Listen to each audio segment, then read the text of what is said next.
Bonjour à tous et bienvenue dans cette vidéo où j'essaye la nouvelle Mercedes classe C. C'est la 5e génération et ce qu'il faut savoir c'est que la classe C c'est véritablement le best-seller de Mercedes puisque la précédente génération qui a été lancée en 2014 a été vendue à plus de 2 millions d'exemplaires. Elle est très populaire en Europe mais aussi en Chine. Alors aujourd'hui j'essaie la 5e génération, vous la voyez juste là, c'est la C220D. Donc c'est un diesel avec un moteur 4 cylindres 2 litres turbo. Et avec une micro-hybridation puisque toutes les versions de la Mercedes classe C sont électrifiées avec un système de 48 volts et il existe même une version hybride rechargeable, c'est la C300E qui a un moteur électrique et un moteur essence avec une autonomie électrique totale d'environ 100 km. Pour l'essai de la nouvelle classe C, j'ai choisi la finition AMG Line, c'est celle qui offre le look le plus élégant mais surtout le look le plus sportif avec un bouclier avant spécifique qui va sans doute inspirer la future C63 AMG. Le seul petit problème et le seul petit bémol, c'est les entrées d'air complètement factices. Au niveau de la calandre, on va retrouver le logo Mercedes. Des feux très inspirés de la nouvelle Mercedes classe S. D'ailleurs, cette classe C ressemble énormément à la classe S. On pourrait presque dire que c'est la baby classe S, tout comme la classe E. Et je pense qu'il va être très compliqué pour certains de différencier la classe C de la classe E et de la classe S, même si toutes les trois ont des tailles différentes. Sur la classe C, on est à 4,75 mètres de long. C'est une berline qui a grandi de 6,5 cm avec un emboîtement également qui a progressé d'à peu près 2,5 cm pour avoir plus de place à l'intérieur. Et là, je vais à l'arrière pour vous montrer le style à l'arrière. Là, vous le voyez sur cette version, j'ai le toit panoramique qui est ouvert, des jantes de 19 pouces. Plutôt pas mal. Et puis dans la partie arrière, on a des nouveaux feux. Cette partie arrière, elle me rappelle pas la classe S, mais la CLA.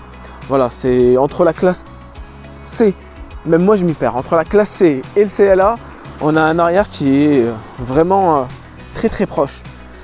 Pareil, à l'arrière comme à l'avant, on a des canules d'échappement, mais qui sont complètement factices.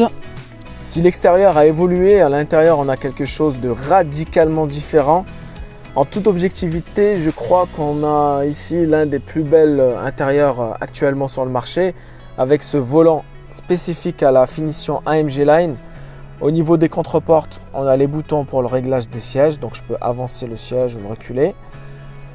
De très beaux aérateurs. Et puis derrière le volant, on a ce tableau de bord 100% numérique que je peux commander à partir des boutons qui sont ici. Donc si j'appuie par exemple ici, je peux modifier l'écran. Là je sélectionne sport et donc là vous voyez j'ai un écran de tableau de bord plus sportif. Je peux rappuyer, prendre une version plus classique ou je peux même sélectionner la navigation, comme ça le GPS il s'affichera en grand sur l'écran du tableau de bord. Plusieurs boutons. Et puis dans la console centrale, on a ce magnifique écran. Il existe en deux tailles différentes. Ici, on a la version la plus grande. On peut sélectionner le GPS par exemple. On va revenir à l'accueil. On a le téléphone, la radio, les médias. C'est très intuitif. Hein. Vraiment là-dessus, il n'y a aucun souci. C'est très intuitif, c'est réactif, ça ne bug pas. C'est un sans faute pour moi.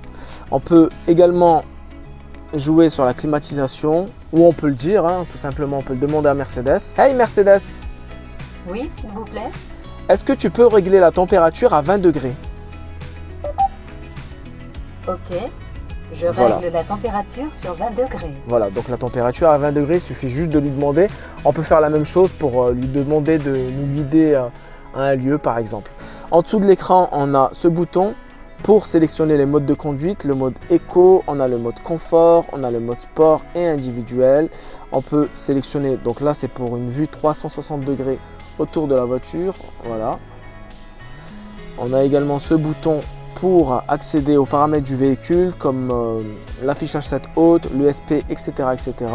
Et on peut également augmenter le volume ou diminuer le volume.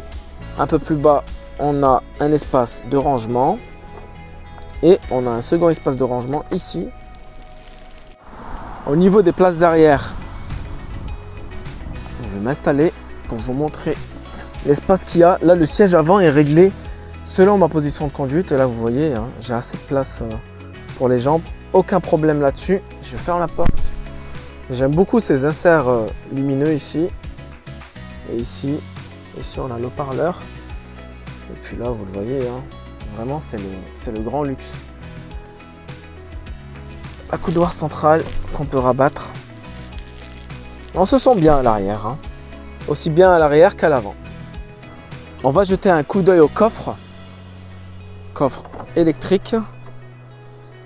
Donc on est sur un volume de 450 litres, soit le même volume que la précédente génération. Et donc l'accroissement de la longueur de la voiture a profité surtout aux places arrière.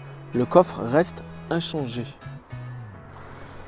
Voilà, j'espère que cette courte vidéo de présentation vous aura plu. Quant à moi, je vais reprendre le volant pour faire les derniers kilomètres qui me restent parce qu'il faut bien rentrer à la maison. Entre hier et aujourd'hui, j'ai dû faire 300 ou 400 km.